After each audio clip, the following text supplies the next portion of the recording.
साथियों, खबरों का सागर में आपका हार्दिक स्वागत है। मैं हूं आपका अपना जगदीश असीजा और मेरे साथ है रणबीर गुंगवा जी, जो पूर्व में राज्यसभा सदस्य भी रहे हैं और आज विधानसभा के उपसभापति हैं। पिछड़ा वर्ग के एक बहुत बड़े नेता हैं। आज यहाँ उकलाना आगमन हुआ। गुंगवा जी, स्वागत है। नमस्कार। उकलाना आए हैं, क्या कुछ लग रहा है अभी चुनाव का? देखिए, मैं आज उकलाना आया हूँ और कई हलकों के अंदर मैं गया हूँ पहले भी जी।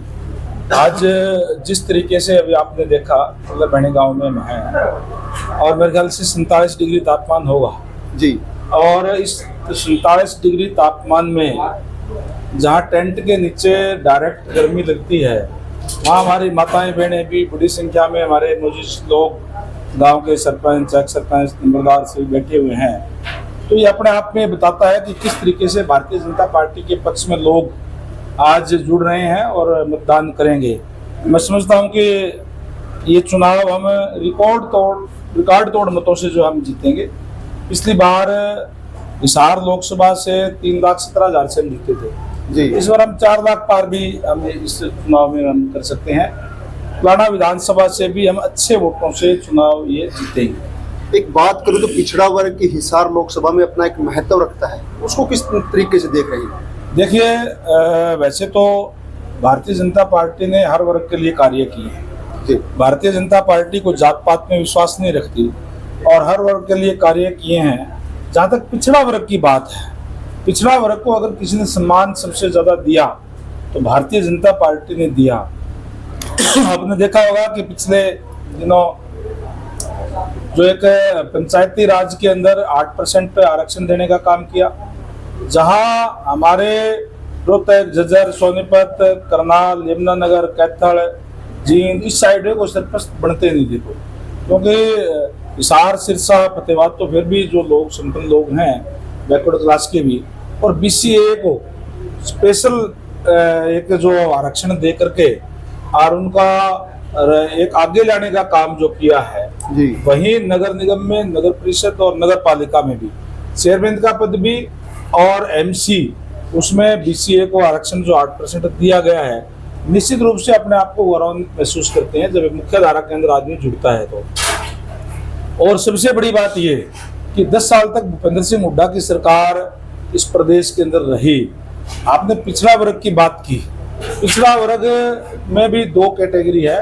मैं विशेष रूप से अगर मोस्ट बैकवर्ड की बात करूं, जिसको हम BCA कहते हैं जी, उसमें ना तो वो कोई फाइनेंशियल तौर पे मजबूत है, पैसा नहीं उनके पास, राजनीतिक तौर पे भी वो कोई ज्यादा आगे नहीं है, बहुत कम लोग उनके राजनीति के हैं और इसीलिए उनके साथ अन्याय होता रहा है। जब भी कोई भूपेंद्र सिंह हुड्डा के राज में, कांग्रेस के राज में वैकेंसी आई, मान लो कि 50 वैकेंसी BCA की है, 5 लेकर के और एक नीचे छोटी सी लाइन लिख दी जाती थी कि योग्य उम्मीदवार ना मिलने के कारण ये पद रिक्त छोड़े जाते हैं। ये देख करके बड़ा दुख होता था हमें कि जो लोग जन्मजात स्किल्ड हैं, क्योंकि ये लोग सारे हाथ से काम करने वाले लोग हैं, कोई खेती का काम करता है, कोई मजदूरी करता है, कोई चिनाई का काम करता है, कोई नाई की दुकान करता है, कोई कपड़े सिलने का काम करता है, कोई बर्तन बनाता है, कोई कारपेंटर है, और जिस घर के अंदर जो काम होता है वो बच्चे जन्म से वहां से सीखना शुरू कर देते हैं। उन लोगों को अयोग्य घोषित करने का काम किया। मैं भारतीय जनता पार्टी की सरकार जब से प्रदेश के अंदर बनी, तब से एक भी वैकेंसी बैकवर्ड की खाली नहीं रही। ना केवल बैकवर्ड की, बल्कि जो, क्योंकि मैंने जैसे पहले कहा, जो बैकवर्ड के लोग और मेहनत कश लोग हैं, उन्होंने जनरल के अंदर भी अपना स्थान बनाया है, क्योंकि ट्रांसपेरेंसी से उनको जो है एक मौका दिया गया है। तो आज पूरा का पूरा OBC समाज भारतीय जनता पार्टी के साथ है। वैसे तो छत्तीस बिरादरी सारे ही हैं, लेकिन OBC समाज को मैं एन ब्लॉक कह सकता हूं कि वो आज भारतीय जनता पार्टी के साथ है। तो जिस तरीके से क्रीमिलियर का भी एक मुद्दा विशेष रहा, तो उसके लिए क्या कुछ आने वाले समय में होने वाला है? देखिए, मैं आपको, अगर आपने जिक्र कर दिया है जी, तो मैं आपको बता दूं, मनोहर लाल जी हमारे मुख्यमंत्री, और जब हमने बैकवर्ड क्लास की, चाहे वो क्लास 1, क्लास 2 के अंदर जो रिजर्वेशन है वो कम है, 11 और 16 जैसे हमारा 27 बनता, वो नहीं है उसके अंदर, चाहे उसकी बात थी, चाहे अलग अलग कास्ट वाइज कोई बोर्ड कारपोरेशन बनाकर उनको राजनीतिक भागीदारी देने की बात है, चाहे क्रिमिनल का विषय आपने उठाया।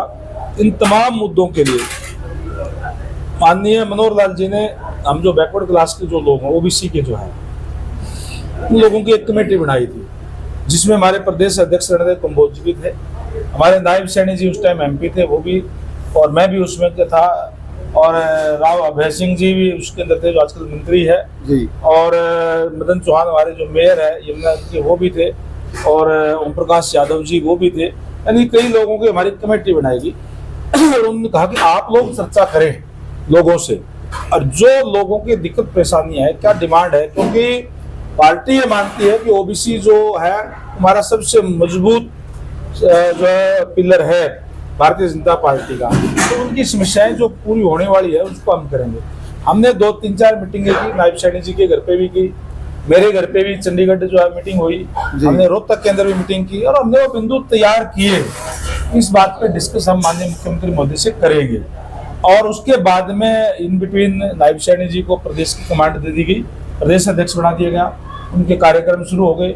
उसके बाद भी हमने डेरा कोकर्ण में रोहतक में मीटिंग की कि हमारा जो मिशन था वो हम 2 घंटे का टाइम माननीय मुख्यमंत्री से लेते हैं और उस पर चर्चा करेंगे उन बिंदुओं पे। तो उन्होंने कहा कि जब हमारा कुछ एक जो टाइम रह रहा है अभी जो 2-3 जिले, उसके बाद में मुख्यमंत्री महोदय से मिलकर के इनको शॉर्ट आउट हम कराएंगे, और उसके बाद में नायब सैनी जी को मुख्यमंत्री बना दिया गया। मैं तो कहूँ कि हमारा जो सौभाग्य है कि जिस कमेटी को ये काम दिया गया था उस कमेटी में से प्रदेश को कमांड दे दी गई है। 4 तारीख के बाद हम बैठेंगे नायब जी के साथ, नायब जी भी क्योंकि उसमें मेंबर थे, और जो भी ये समस्याएं हैं उस पर चर्चा करके जो होने वाला काम होगा उसको करवाएंगे। तो अब लोकसभा में हरियाणा प्रदेश से कितनी सीटें मान रहे हैं? 10 की 10 सीटें हम लोकसभा की जीतने जा रहे हैं, इसमें किसी को कोई संदेह नहीं होना चाहिए। आज जिस तरीके से मोदी जी की लहर पूरे देश में चली हुई है, जिस तरीके से मोदी जी ने देश का गौरव विश्व पटल में बढ़ाने का काम किया है, आज पूरे देशवासी मोदी जी के साथ है।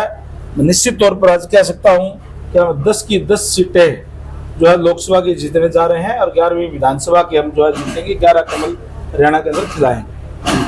बहुत धन्यवाद। Thank you.